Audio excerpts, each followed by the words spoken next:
ça représente pour vous investir sur soi? Parce qu'on va parler d'investissement sur soi. Vous êtes votre diamant, vous êtes un diamant, vous êtes des personnes précieuses.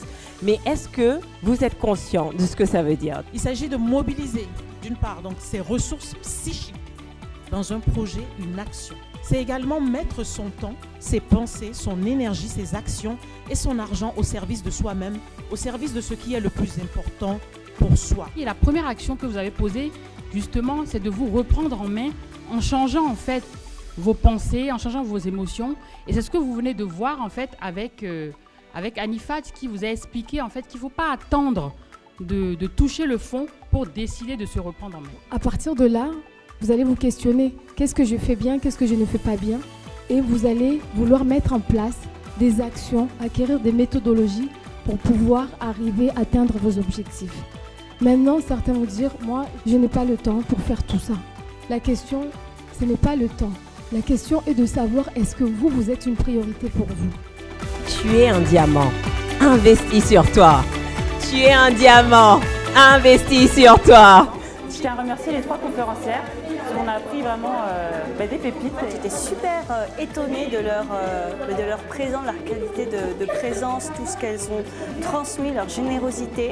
Partage de très très belles expériences. J'ai retenu beaucoup de leçons. Particulièrement le mindset, quelque chose qui peut booster son énergie. Ça m'a beaucoup apporté.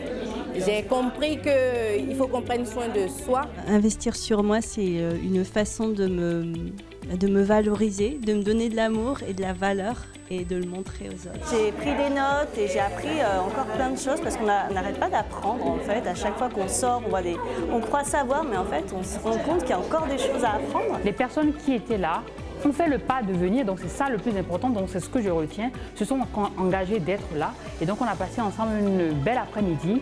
On tient à remercier toutes les personnes qui sont venues, qui ont pris le temps d'investir sur eux, qui ont pris le temps de venir nous écouter, notamment Farida qui a été le MC de l'événement. Posez-vous la question, quand vous observez ce rêve, quelle est la chose numéro 1 dont vous avez besoin pour qu'il se concrétise, pour qu'il se réalise?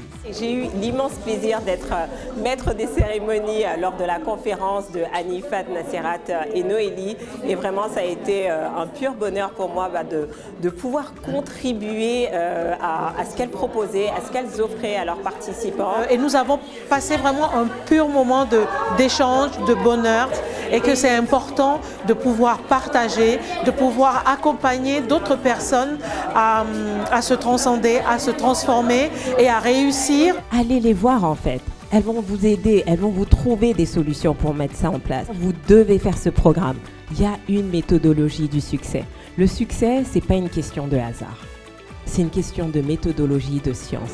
À vous tous, je vous dis merci et je vous donne rendez-vous le 14 mars 2020 pour notre 2e conférence.